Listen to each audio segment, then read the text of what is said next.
Welcome to Real World Projects in Python 3. I'm Matt McCarty, and I've been teaching graduate and undergraduate courses for over 15 years, primarily to business students.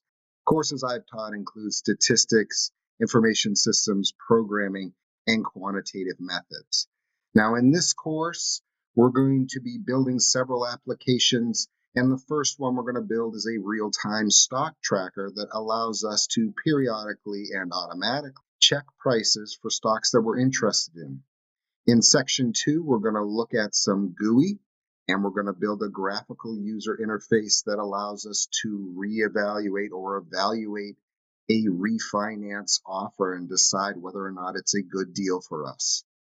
In section 3, we're going to be looking at email, and we're going to build an automation system that allows us to send custom messages to a list of recipients without going through a email client such as Gmail. And then finally, in section 4, we're going to take a look at web development, and we're going to build a simple data-driven web application using Django.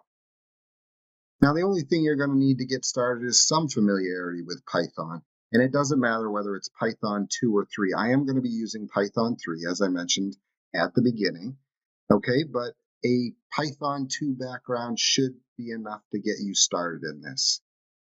So with that, let's jump in and get started on our stock tracker app.